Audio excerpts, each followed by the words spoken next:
mais um episódio do TiociCast, Descomplicando as licitações municipais. E nesse episódio falaremos como você, servidor público municipal, pode reestruturar a aplicação da nova lei de licitações aí no âmbito da sua instituição, da sua prefeitura, da sua Câmara Municipal, da sua autarquia, da sua fundação, do seu consórcio municipal. Sejam muito bem-vindos, agradeço a audiência. Você que me acompanha pelo Spotify, já aproveita, segue o nosso canal, ative as notificações, pois todos os dias, de segunda a sexta, um conteúdo novo para você. Ouvir no carro, ouvir na academia, na viagem, levando o filho para a escola, mais uma forma de você se atualizar nesse universo das contratações públicas. Já você que nos assiste pelo YouTube, da mesma forma, assine o nosso canal, ative as notificações, pois toda semana tem um conteúdo novo sobre a Lei 14.133 de 2021. É uma alegria muito grande trazer esses insights, essas reflexões para vocês, porque tudo isso é pensado justamente para descomplicarmos a aplicação da Lei 14.133 de 2021. É importante ressaltar que a legislação já completou 3 anos de existência. São 3 anos de 14.133, mas parece que em algumas instituições poucos avanços aconteceram. Agora em 2024, que praticamente a nova lei de licitações está sendo utilizada de uma forma mais intensa, pois nos 3 primeiros anos, a 8.666 e a 10.520 ainda foram as grandes modalidades, as grandes legislações utilizadas para as contratações públicas. Mas vejam, esse é um ano extremamente sensível e desafiador. Em âmbito municipal, é um ano de eleições. É um ano que nós precisamos aplicar a 14.133, nos atentar à lei de responsabilidade fiscal e também às condutas vedadas na lei de eleições. Então é necessária essa visão sistêmica para que a máquina pública não pare, para que as políticas públicas sejam de fato efetivadas e o plano de governo concretizado. O que precisa ficar muito claro é que em ano eleitoral não existe vedação para realizar contratações públicas. A Lei 14.133 de 2021 não traz qualquer artigo, qualquer dispositivo que impeça o poder público de instaurar um processo licitatório. Até porque o poder público atende às demandas da coletividade, atende às demandas da sociedade e também precisa abrir processos para satisfazer as suas próprias necessidades, para a movimentação da própria máquina pública. O que é necessário se atentar são as condutas vedadas lá do artigo 73, 75, 77 da Lei 9.504 de 97. E da mesma forma ao artigo 42 da Lei de Responsabilidade Fiscal. Fora isso, está liberado abrir processo licitatório. Eu vejo muito prefeito preocupado porque não consegue avançar nesse ano. Está muito burocrático, está muito travado. E é aí que nós temos a temática central desse nosso podcast. Como reestruturar a aplicação da nova lei de licitações. E é exatamente isso que nós precisamos nesse momento. São 3 anos, mas 3 anos de uma aplicação inadequada, de uma aplicação que não guarda pertinência com a estrutura de cada uma das instituições. Então, quanto antes nós reorganizarmos a rota, melhor será a satisfação do interesse público, melhor será a aplicação dos recursos públicos. Porque eu tenho percebido uma legislação que não vem fazendo sentido para as estruturas de cada uma das instituições. Eu tenho percebido regulamentos pesados, regulamentos burocráticos, regulamentos que estão travando a máquina pública de avançar. Eu tenho percebido muitas prefeituras e muitas câmaras municipais que criaram uma verdadeira camisa de força, que estão totalmente inoperantes nesse momento extremamente sensível. É aí que eu reafirmo que cada prefeitura, que cada câmara, que cada servidor, que cada agente público deve assumir o protagonismo nesse momento. E o protagonismo a gente assume através de um regulamento que faça sentido para cada uma das estruturas. Nós vivemos em um país de extensão continental, são 5.568 municípios, é um país municipalista, dá 11.136 órgãos públicos municipais entre prefeituras e câmaras, E não faz sentido essas entidades municipais ficarem à sombra de outras instituições estaduais ou federais, no famoso copia e cola de regulamentos, no famoso Ctrl+C, Ctrl+V. Esse é o momento do protagonismo. É o momento de ter um regulamento com a cara de cada instituição. Cada artigo, cada parágrafo, cada inciso, cada linha deve fazer sentido no âmbito de cada instituição. O regulamento federal foi feito para a administração pública federal, da mesma forma que um regulamento estadual foi feito para a administração estadual. Mesmo um decreto de uma prefeitura, ele foi feito para aquela prefeitura em especial. É extremamente importante que a administração indireta, por exemplo, uma autarquia, uma fundação, tenha sua própria resolução, pois ela tem uma estrutura específica, tem um material humano específico e precisa de um regulamento específico para que os processos avancem de forma adequada. Da mesma forma, cada Câmara Municipal deve ter a sua própria regulamentação.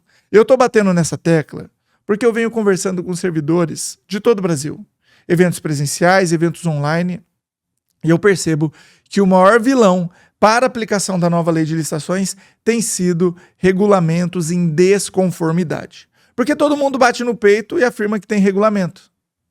Mas a grande pergunta é, será que cada um sabe o que de fato tem no próprio regulamento? Será que cada um entende quais são as possibilidades, os permissivos de cada regulamento? Pois quando a gente começa a discorrer e a debater os regulamentos, muitos se demonstram surpresos com os dispositivos que possuem, pois não compreendem a redação, pois não concordam com a redação, pois nem sabem a origem dessa redação. E é aí que é o momento de reestruturação.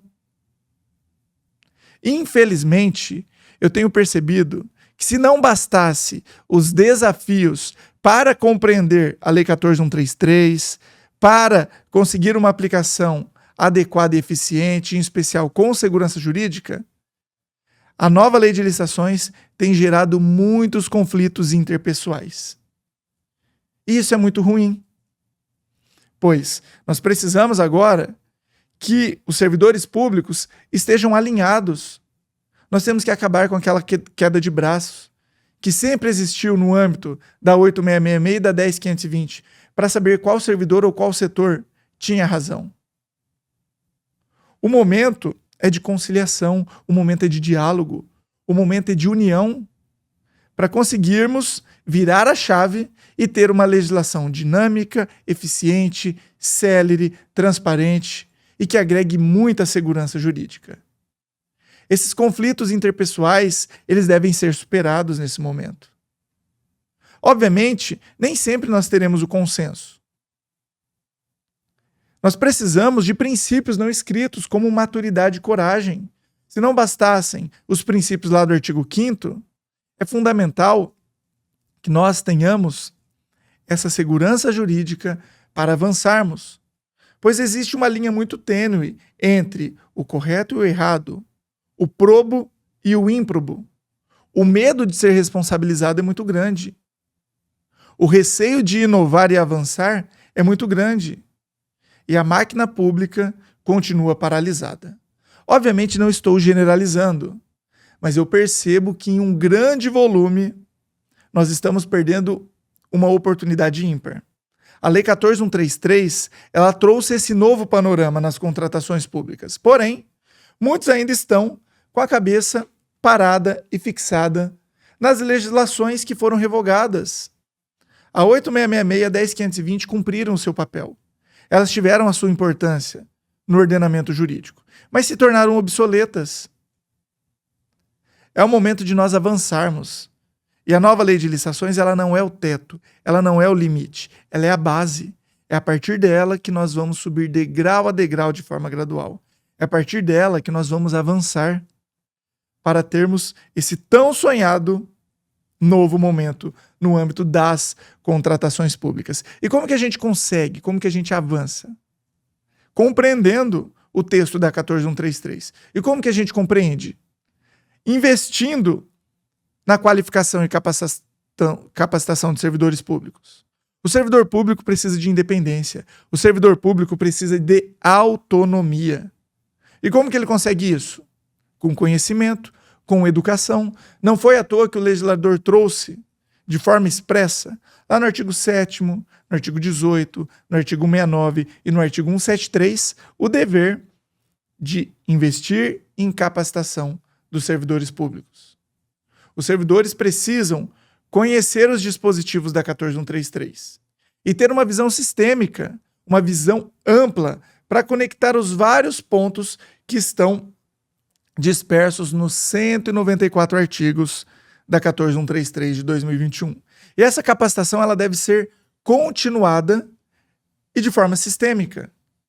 E para você que ainda não sabe, nós temos a primeira plataforma de capacitação continuada guiada no âmbito da 14133 de 2021. E o melhor, com foco em âmbito das instituições municipais. Através de um login e senha, você capacita os servidores públicos da sua instituição. Todas as semanas nós temos aulas, nós temos plantões de dúvidas, nós temos um grupo personalizado para os nossos membros realizarem networking, participarem, compartilharem cases de sucesso. E tudo isso guiado de acordo com a estrutura e especificidade da sua instituição. Então converse com a nossa equipe, solicite uma proposta, temos vários planos, vários projetos que cabem no seu bolso para você, obviamente, ter esse acompanhamento para a aplicação da nova lei de licitações. Na legenda desse vídeo, seja no Spotify, seja no YouTube, tem o link para você chamar a nossa equipe e receber uma proposta e ter o nosso acompanhamento guiado nesse projeto de capacitação continuada Município 360. É mais uma forma de nós contribuirmos para destravar a aplicação da nova lei de licitações. Além, obviamente, de todo esse conteúdo gratuito que você já encontra nas nossas redes sociais e aqui no Spotify e no YouTube. E vejam, a questão da regulamentação é algo que eu venho batendo na tecla há bastante tempo. Eu atuei ativamente na implementação da nova lei em várias instituições. Eu contribuí com a elaboração de regulamentos, decretos, resoluções, projetos de lei no âmbito municipal, tudo de acordo com a especificidade de cada instituição. Porque o regulamento, ele deve ser o guia, o regulamento deve ser a luz, o regulamento deve ser a resposta que nós não encontramos na legislação. Diante da dúvida, o regulamento trará a resposta. Por isso que ele deve fazer sentido para a sua instituição. E o que tem que ficar muito claro é que não existe hierarquia entre regulamento federal, estadual e municipal. Cada um tem o seu público-alvo e cada um tem a sua vinculação. Não tem nada de errado um regulamento federal indicar para um caminho, o regulamento estadual indicar para um caminho e o regulamento municipal indicar para um caminho totalmente oposto. Porque a realidade de cada instituição é realmente diferente uma da outra. E isso precisa ficar muito claro. Pois, novamente, eu vejo uma tendência muito grande de acompanhar regulamentos de outras instituições. Uma porque não existe um histórico, não existem precedentes de desenvolver e criar um regulamento do zero. E nem precisa que seja do zero. Utilizar outros regulamentos como parâmetro é algo extremamente relevante e importante. Utilizar como inspiração um regulamento da União.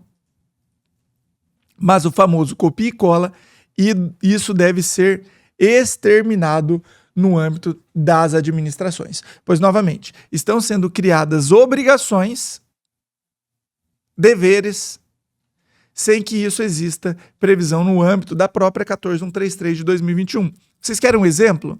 Dispensa eletrônica. A dispensa eletrônica não tem previsão na 14133. A nova lei de licitações dispõe sobre o pregão, concorrência e sobre o leilão eletrônico. A dispensa eletrônica ela foi criada pela IN 67 de 2021, aplicável para a administração pública federal. Eu vejo municípios de 5.000 habitantes realizando dispensas eletrônicas, sem que exista qualquer necessidade, sem que exista qualquer obrigatoriedade. Porque a IN 67 é aplicável para a União e não é aplicável para os municípios. Um ato infralegal não tem o poder de criar uma obrigação para outro ente da federação, sob pena de violar o artigo 18 da Constituição Federal, que dispõe sobre a autonomia de cada ente da federação. É engraçado que o artigo 176 da 14133 permite um prazo maior. Até abril de 2027, municípios com até 20 mil habitantes não estão obrigados a realizar um pregão ou uma concorrência eletrônica. E tem muito município realizando a dispensa eletrônica, que nem tem previsão na 14133. Conversei com um prefeito recentemente, ele estava desesperado. Dispensas de R$ 2.500, de R$ 5.000, com estudo técnico preliminar, com parecer jurídico e realizado no formato eletrônico. Vejam, uma dispensa desse valor, o estudo técnico preliminar não é obrigatório. O artigo 72, inciso 1 da 14133, dispõe sobre o ETP se for o caso. Quem trouxe um estudo técnico preliminar mais rígido foi a EN 58 de 2022 para a Administração Pública Federal. O município não precisa realizar ETP para uma dispensa. A 14133 não obriga, ela dispõe apenas sobre o documento de formalização de demanda. O próprio parecer jurídico, a gente pega o 72, inciso 3, está lá, parecer jurídico quando for o caso. O 53, parágrafo 5º, admite a edição de um ato pela autoridade jurídica máxima competente, dispensando a análise jurídica em contratações de baixo valor. E um regulamento municipal pode dispor sobre uma dispensa de pequeno valor, que não teria parecer jurídico. Nós já temos a orientação normativa 69 de 2021 da AGU, que dispensa parecer jurídico tanto na dispensa quanto na inexigibilidade, que não extrapola os limites do 75, incisos 1 e 2, e porque o seu município está realizando dispensas de pequeno valor com estudo técnico preliminar, com termo de referência, com parecer jurídico e também no formato eletrônico. Vejam, nós precisamos de um processo minimamente formalizado, mas nós não podemos tornar um processo excessivamente burocrático. Do que vale uma burocracia demasiada se não tem eficiência? O princípio da eficiência ele está lado a lado ao princípio da legalidade. Não existe um princípio supremo lá no caput do artigo 37 da Constituição Federal. Os princípios devem convergir entre si.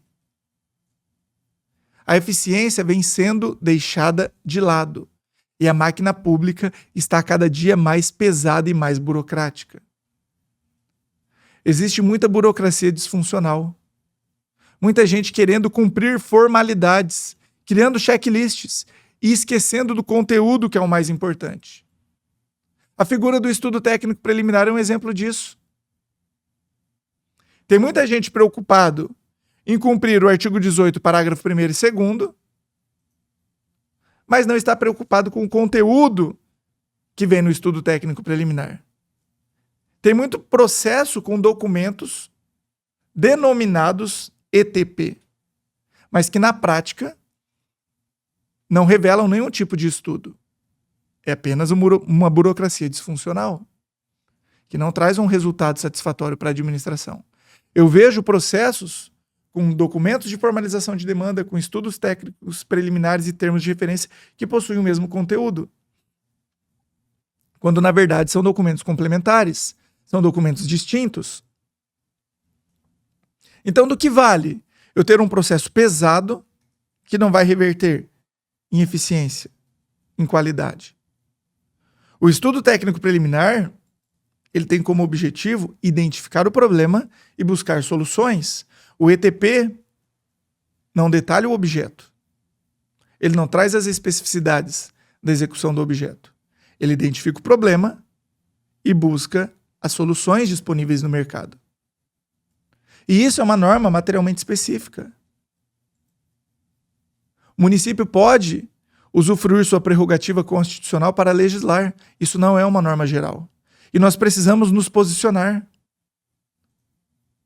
Precisamos sair de cima do muro e agregar segurança jurídica. Pois, por exemplo, Tribunal de Contas do Estado de Pernambuco, portaria 183 de 2022, sabe quando o TCE de Pernambuco faz ETP nas suas próprias contratações? em 3 hipóteses. Primeira delas, quando nós estamos diante de um objeto inédito. Segunda, quando aquele objeto não foi licitado nos últimos 10 anos. Terceiro, quando o contrato anterior vem sendo executado de uma forma que vem gerando problema e precisa ser revista a forma de execução. Ou seja, nos demais casos não tem ETP. Município de Belo Horizonte, capital de Minas Gerais, tem um regulamento que dispõe que o estudo técnico preliminar será realizado quando adotado o critério de julgamento melhor técnica, técnica e preço, maior retorno econômico, para licitações superiores a R$1 milhão, ou seja, menor preço, abaixo de R$1 milhão não tem ETP.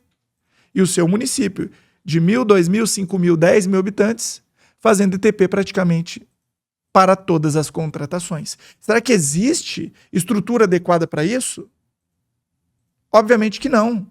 E que fique muito claro, eu não sou contra o ETP. O ETP é uma ferramenta fantástica de planejamento estratégica. Mas tem muita gente apenas cumprindo tabela. E o que é tão prejudicial? Infelizmente, está acontecendo a banalização do estudo técnico preliminar. Um documento que tem um poder fantástico, estratégico, de planejamento, vem perdendo o seu brilho simplesmente por conta do esvaziamento do seu conteúdo. Então é melhor que não se faça o ETP, que a energia ela seja de fato investida naquilo que vai trazer um melhor resultado para a administração pública. Segundo dados do IBGE, 44,8% dos municípios, conforme o último censo, tem população estimada em até 10.000 habitantes.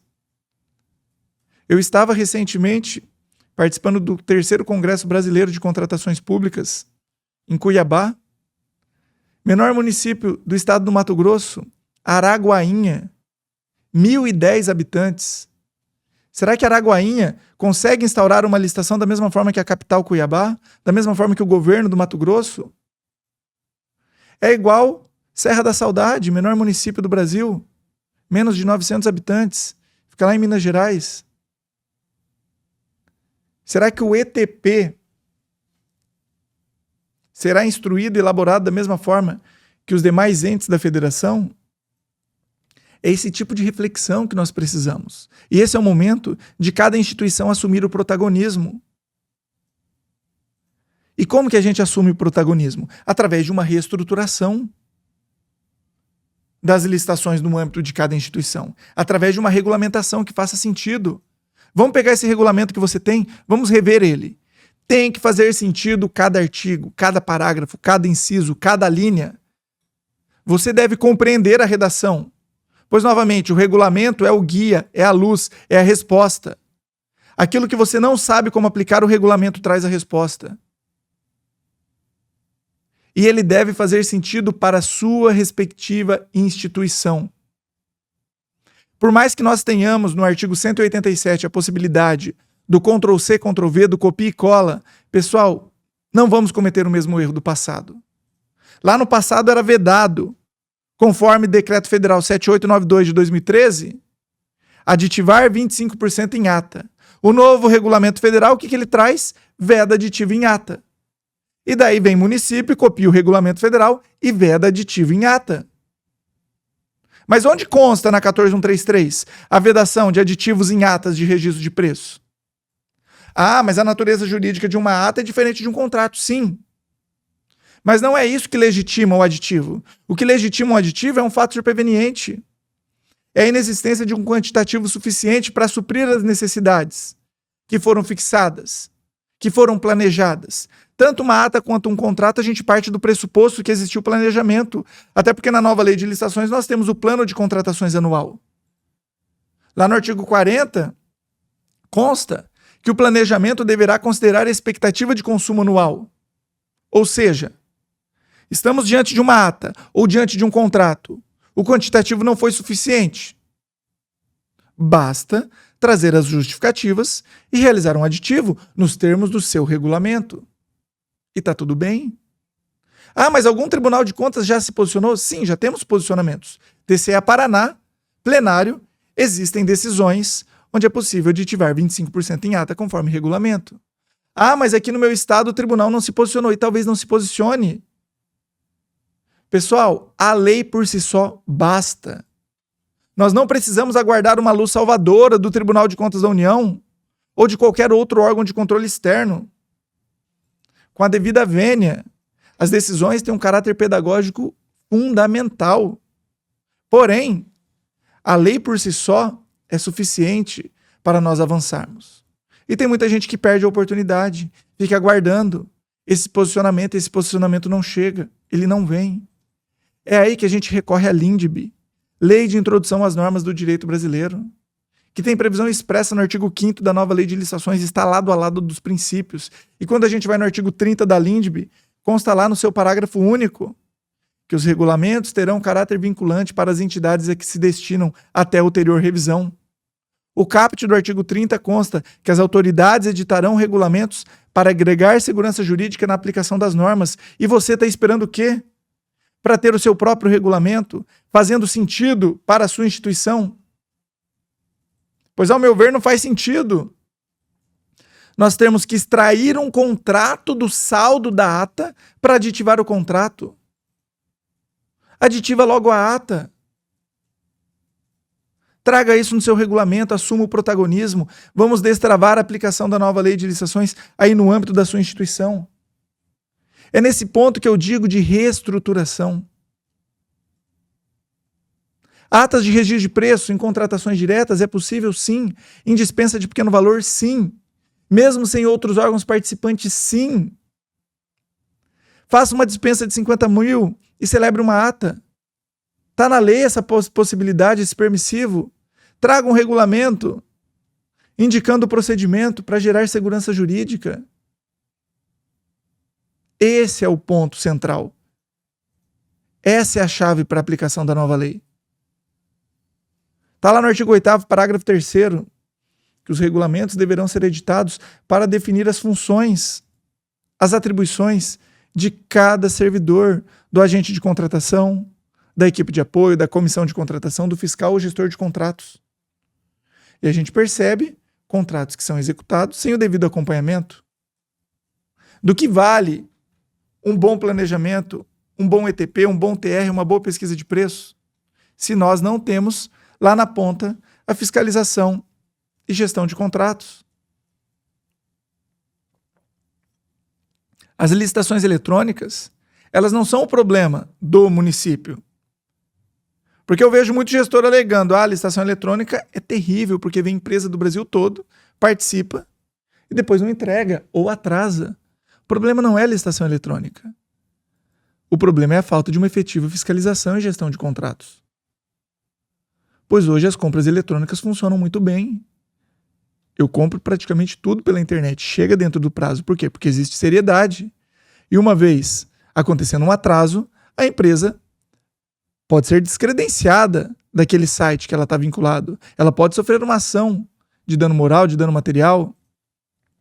Vejam, na administração pública, infelizmente, as infrações acontecem diariamente, só que raramente processos administrativos acontecem para apurar responsabilidade. E nós, enquanto administração pública, somos cúmplices. Somos os principais responsáveis pela inexecução inadequada dos objetos licitados. Então vejam, nós precisamos de seriedade com a fiscalização e gestão de contratos. Mas a legislação não dispõe quem vai acompanhar o prazo de vigência. Quem vai notificar o contratado diante do atraso na execução do objeto? Isso é o regulamento. E é o regulamento da sua instituição. É você que vai definir. Quem que analisa um pedido de reequilíbrio econômico-financeiro? Quem que notifica a empresa contratada? Quem que controla o prazo de vigência? A lei não dispõe, ela delega para que isso seja definido em regulamento. E tem muita gente copiando o regulamento da União. E a questão da segregação de funções é um princípio, sim, está lá no artigo 5º, está lá no artigo 7º. Mas os obstáculos e as dificuldades reais do gestor devem ser considerados nos termos do artigo 22 da LINDB. Em muitos lugares nós não temos equipe, nós temos equipe. É a mesma pessoa que faz o termo de referência, que faz a pesquisa de preço e elabora o edital. E é pregoeiro e é fiscal de contratos. Porque existem instituições com 3 servidores. E como que nós teremos a segregação de funções? Tem muita gente que fala que pregoeiro não pode elaborar o edital, mas qual que é a vedação na 14133 para isso? Traga no regulamento que o pregoeiro elabora o edital. E está tudo bem. Porque quem vai definir o objeto, as especificações, é o setor requisitante. Quem vai definir o valor de referência é o setor que faz a pesquisa de preço. Quem vai definir as obrigações da contratada e da contratante é a área demandante, conforme informações no termo de referência. Em tese, o pregoeiro, o agente de contratação, apenas coleta essas informações e repassa na minuta de edital padronizada. Então ele não cria essas obrigações. Isso é até muito bom, porque facilita o julgamento do certame.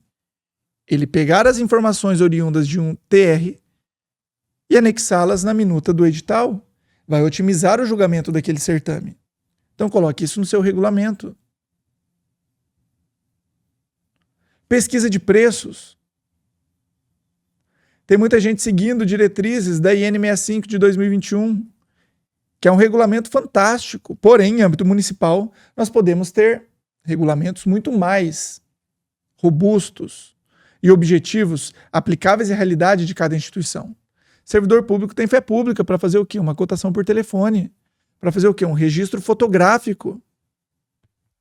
Vai ali no posto de combustível, tira uma foto da bomba com o preço da gasolina, do etanol, do óleo diesel. Ah, mas isso não está na lei. Coloca no seu regulamento. O objetivo é o quê? Aferir o valor de mercado. O preço de bomba não é o preço de mercado? Porque se ficar dependendo da boa vontade de muitas empresas em mandar um e-mail, em responder um pedido de orçamento, o tempo vai passando. Já teve caso em que o prefeito me ligou desesperado porque ninguém mandava o orçamento. E daí ficam aguardando aqueles orçamentos em papel timbrado, colorido, carimbado, com cartão CNPJ, aquela burocracia disfuncional que não leva absolutamente a lugar nenhum. Precisamos de verdade material. Traga isso no seu regulamento. Servidor público pode chegar na gôndola do supermercado, no balcão de uma empresa e coletar o orçamento. Fazer pesquisa via WhatsApp. A gente utiliza o WhatsApp para tudo. Traga isso no seu regulamento. Vamos destravar a etapa de pesquisa de preços. Nós temos a internet a nosso dispor. E não existe prioridade e preferência para cotações de um painel de preços, de um banco de preços, de um contrato, de uma ata, fixado na 14133. Isso é no regulamento da União. Não tem nada de errado o município realizar cotação única e exclusivamente com o fornecedor. Inclusive está lá no artigo 23, parágrafo 1º, inciso 4. Cotação com fornecedor. Ah, mas tem a cesta de preços aceitáveis. O que é a cesta de preços aceitáveis? Pluralidade de fontes de consulta. Uma variedade de preços.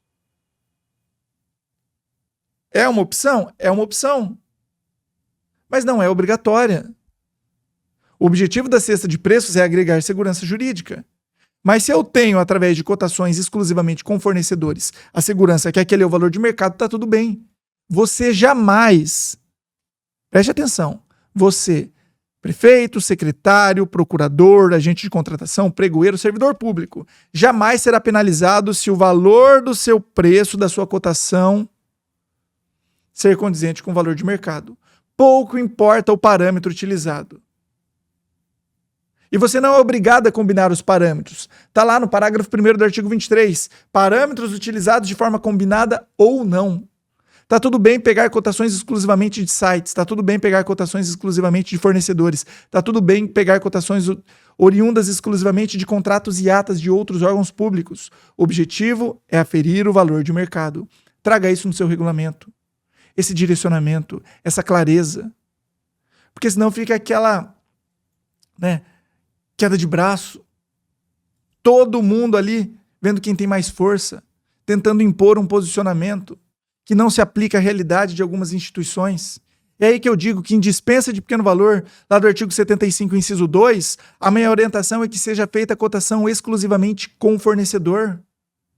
Porque o 75, parágrafo 3º, dispõe de prazo de publicidade de 3 dias úteis para recebimento de propostas adicionais. Significa que as cotações oriundas da etapa preparatória são propostas de preço. E caso não surja ninguém no prazo de publicidade de 3 dias úteis, as propostas da fase interna poderão definir o vencedor. Então, quando você está cotando com um potencial fornecedor para uma dispensa, pode ser que você já esteja definindo e escolhendo o vencedor daquela sua dispensa. Porque caso não surjam propostas adicionais nos 3 dias úteis de publicidade, ou caso surjam, mas elas não sejam mais vantajosas, o detentor do menor preço na etapa preparatória será o vencedor da sua dispensa. Eu vejo muita gente fazendo dispensa, pegando preço de site, de contrato, de banco de preço, publica a dispensa, não aparece ninguém aí, dá deserta. E como que a gente vai definir um vencedor? Pessoal, é verdade material. Vamos sair dessa burocracia disfuncional. Vamos tentar fazer com que as coisas avancem de acordo com a nossa realidade. O regulamento vai trazer essa resposta. A dispensa, ela não é obrigatória a publicidade dos 3 dias úteis. Está preferencialmente. Obviamente, preferencialmente não é um ato discricionário, não é um poderá, não é um faço se eu quero. O preferencialmente é uma vontade do legislador.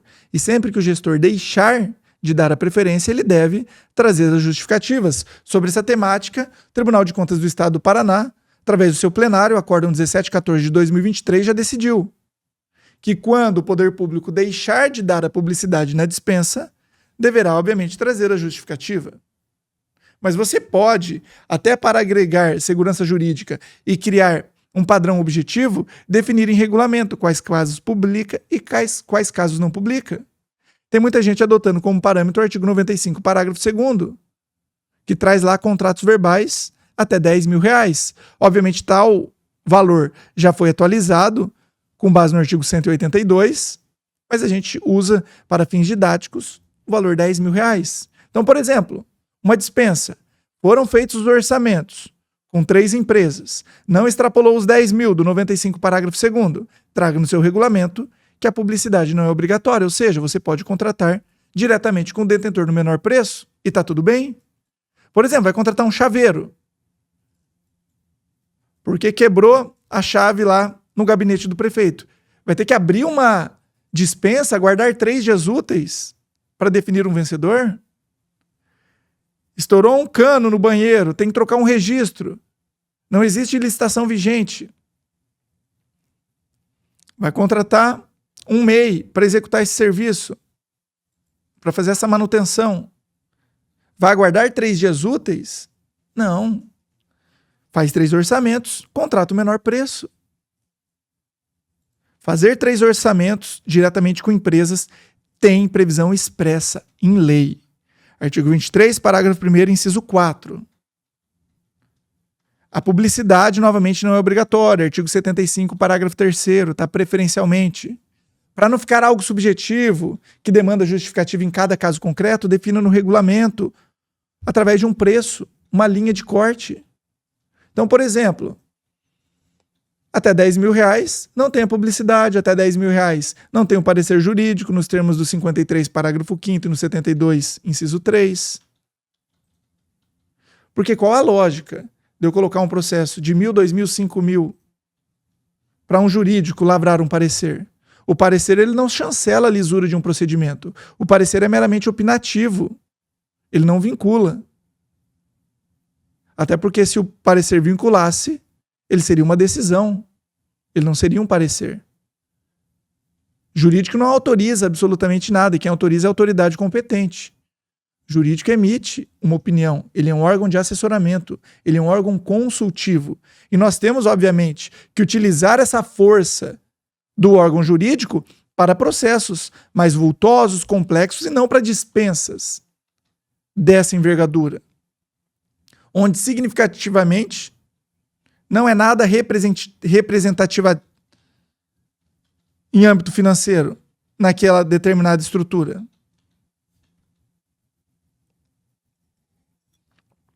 Requisitos de habilitação mesmo. O artigo 70, inciso 3, legitima a dispensa total ou parcial dos documentos de habilitação. Eu vejo muita gente fazendo dispensa, pedindo balanço, pedindo atestado. Primeiro que qualificação técnica e econômica demanda justificativa na etapa preparatória. Artigo 18, inciso 9, combinado com o artigo 37, inciso 21 da Constituição Federal.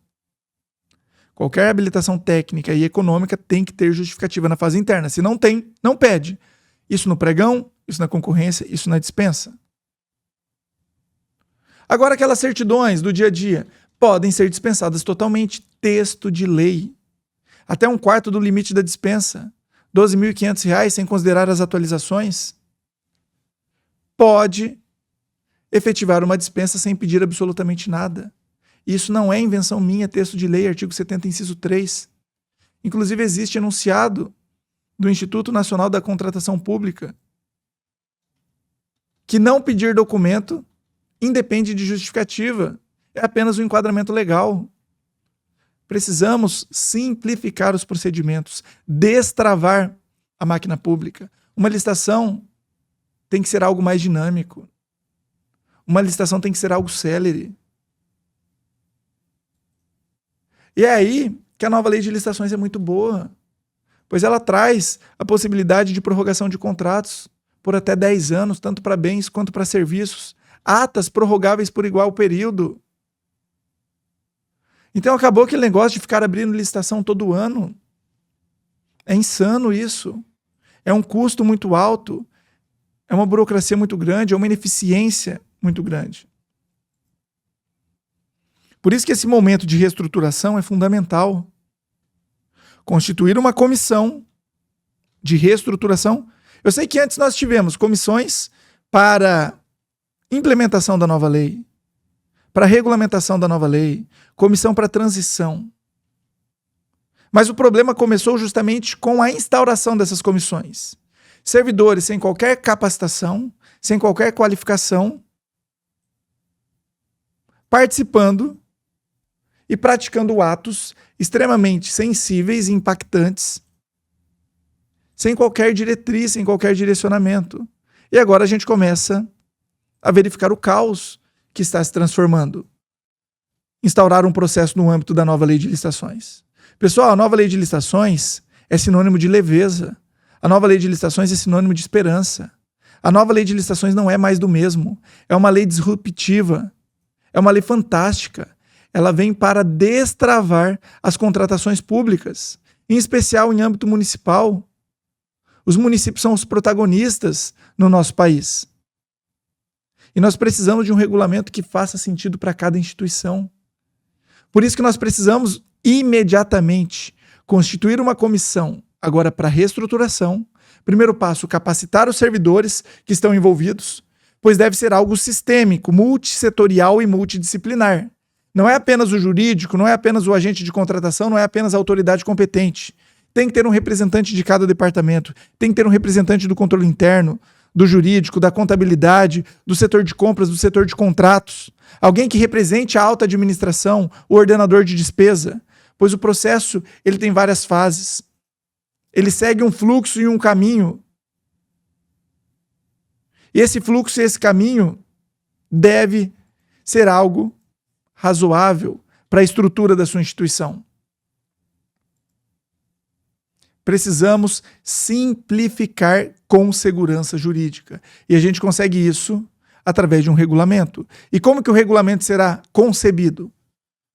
Através de uma comissão de reestruturação que tenha pessoas comprometidas, pessoas capacitadas e pessoas preocupadas em uma aplicação adequada da nova lei de licitações. Não faz sentido nós insistirmos no erro. Se o regulamento foi feito e ele está travando a operacionalização de um processo, ele deve ser imediatamente revisto. Não é errando que se aprende, é acertando que se aprende. Como que a gente acerta? Corrigindo a rota o mais rápido possível. Mais de 3 anos já se passaram. Já era um momento para a nova lei de licitações está sendo aplicada de uma forma leve, diferente. E eu percebo que ela está com aquele jeitão da 8666, desconfiado, burocrático. São poucas as instituições que estão tentando assumir o protagonismo. E esse é o momento. Pois corremos o risco de entrar no círculo vicioso de aplicar a nova lei com a cabeça na 8666, com a cabeça na 10.520 de 2002, que são legislações que encontram-se revogadas. Nós precisamos virar a chave. E essa chave a gente vira com capacitação, com regulamentação, com reestruturação. E são 4 os regulamentos que nós precisamos nesse primeiro momento. O primeiro deles é o quê? Um regulamento com atribuições. Quem que vai elaborar o edital? Quem que vai assinar o edital? Quem que vai fazer a pesquisa de preço? Quem que vai fazer o ETP, o termo de referência? Vejam, definir as atribuições. Quem vai conduzir a dispensa, a inexigibilidade, o pregão, a concorrência? Quais são as funções desses servidores? Quem encaminha o processo para a publicidade? Através de um diagnóstico, a gente consegue identificar os pontos em cada instituição onde o processo percorre. E a partir daí definir as atribuições. Um segundo regulamento é a dispensa de pequeno valor. E não consta na 14.133 o dever expresso. Mas ele está implícito, pois é uma das principais formas de contratação. Não tem nada de errado uma prefeitura, uma câmara, realizar única e exclusivamente dispensa de pequeno valor, desde que não esteja diante de um fracionamento de despesa. E como que a gente consegue controlar isso? Nos termos do artigo 75, parágrafo 1º, incisos 1 e 2. Unidade gestora, exercício financeiro, objetos com o mesmo ramo de atividade. E como que a gente organiza isso? Com um bom plano de contratações anual, o famoso PCA, que, embora não seja obrigatório, é algo extremamente essencial para nós avançarmos. Então, nós trazemos um regulamento com dispensa, simplificando o processo, trazendo critérios objetivos, para quais casos tem habilitação, para quais casos tem parecer jurídico, para quais casos tem a publicidade, para quais casos tem o ETP. Isso vai dar uma nova dinâmica no âmbito da sua administração. Então nós temos regulamentos de atribuições, regulamentos de dispensa de pequeno valor, agora um regulamento com pesquisa de preço, para encontrarmos o valor de mercado de uma forma célere, de acordo com a sua realidade, com pesquisa por telefone, com pesquisa via WhatsApp, com pesquisa via registro fotográfico, com pesquisa em loco. São fontes que, diante da natureza de cada objeto, poderão ser utilizadas. Um regulamento sobre o orçamento, sobre o valor de referência, sobre a forma que você vai realizar a pesquisa de mercado, é algo que vai destravar a aplicação aí na sua instituição, da 14.133. Um outro regulamento, Sistema de Registro de Preços. O SRP é um procedimento auxiliar fantástico, que vem sendo pouquíssimo utilizado no seu potencial da 14.133. Novamente, atas oriundas de contratações diretas. Possibilidade de prorrogação por igual período, não limitado a 2 anos, é isso mesmo. A lei não limita a prorrogação de uma ata a 2 anos. Ela dispõe sobre prorrogação por igual período. Ela não tem uma vigência máxima, assim como nós temos em um contrato lá do artigo 107. De modo que eu posso ter uma ata de 1 ano prorrogável por igual período, mais 1 ano, depois prorrogável por igual período, mais 1 ano, depois prorrogável por igual período, mais 1 ano.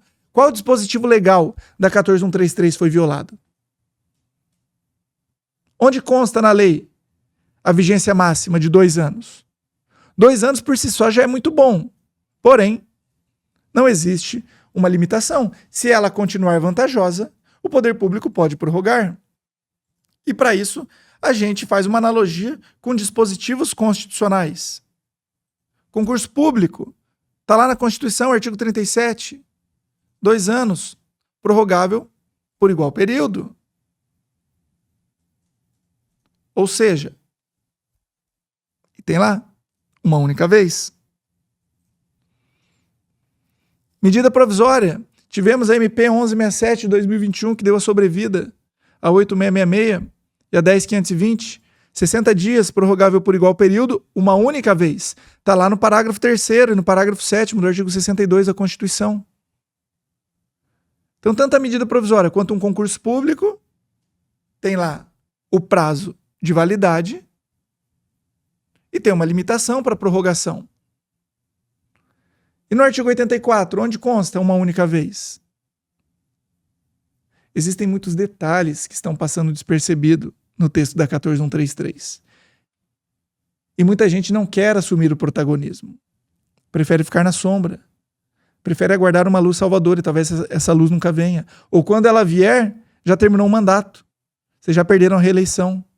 O seu grupo político já não está mais no poder implementando as políticas públicas que foram almejadas durante um plano de governo. Mais uma vez, a 14133 ela traz dispositivos suficientes para nós avançarmos com uma aplicação muito mais célere, muito mais eficiente, muito mais disruptiva. O seu regulamento é que vai trazer esse direcionamento. É ele que vai trazer a resposta. E por mais que alguém não concorde, por mais que um Ministério Público, por mais que um Tribunal de Contas, com a devida vênia, não concorde, deferência e autocontenção deverá prevalecer. Novamente, porque o regulamento tem caráter vinculante até ulterior revisão. Questionamentos buscando as medidas legais cabíveis deverão ser protocolados. Enquanto estiver vigente o seu regulamento, seja uma lei municipal, seja um decreto, seja uma resolução, terão caráter vinculante.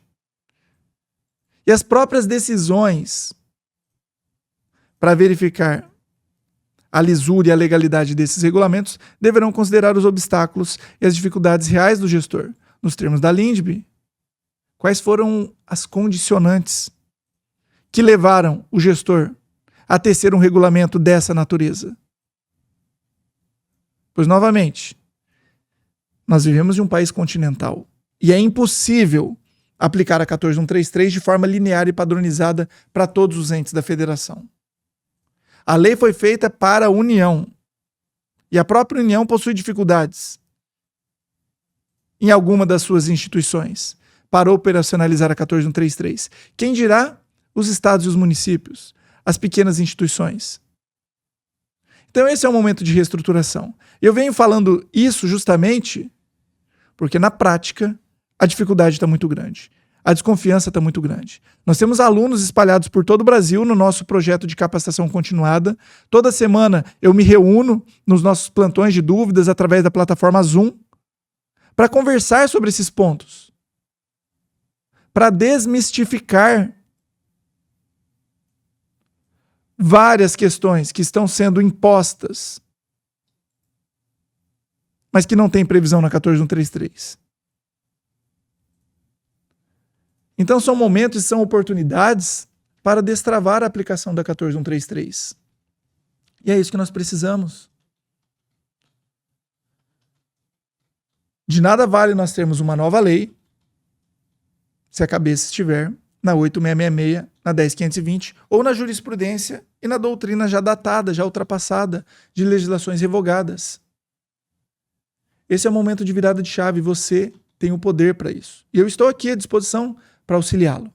Novamente, conteúdo gratuito no Spotify, no YouTube, LinkedIn, Instagram, Twitter, TikTok. Temos várias redes sociais. Mas se você quiser, nós temos um acompanhamento guiado para a aplicação adequada da 14133. Inclusive, para essa reestruturação, seja através de capacitação em loco, presencial aí na sua instituição, com temas específicos, seja capacitação online, mentoria, plantão de dúvidas, regulamentação, elaboração de minutas. Estamos totalmente comprometidos para te auxiliar nesse momento. Temos clientes, câmaras municipais, prefeituras, autarquias, de menor porte e de grande porte.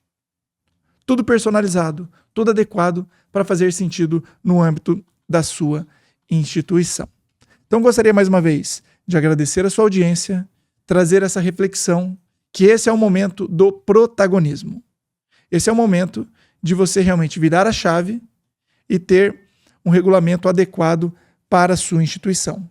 E isso você precisa de pessoas capacitadas, comprometidas e engajadas com uma melhor aplicação dos recursos públicos. Cobre a alta administração, está lá na lei, no artigo 11, parágrafo único. A alta administração tem o dever de contribuir para um ambiente íntegro e confiável. E essa integridade, essa confiabilidade vai acontecer a partir do momento em que os servidores públicos tiverem autonomia e independência. E isso vem com conhecimento, vem com educação, vem com investimento em capacitação. Então conte com o portal Licitações Municipais, participe do Município 360, tenha o nosso acompanhamento. Vamos juntos destravar a aplicação da nova lei de licitações. Mais uma vez, agradeço a audiência, já aproveite, siga o nosso canal aqui no Spotify, ative as notificações, dê 5 estrelinhas caso esse conteúdo tenha feito sentido para vocês, para que a nossa mensagem, para que o nosso conteúdo possa alcançar mais pessoas. Também, ative as notificações aqui no YouTube, fique por dentro das novidades, pois semanalmente um conteúdo atualizado para vocês. Muito obrigado e até o nosso próximo episódio. Valeu, tchau, tchau.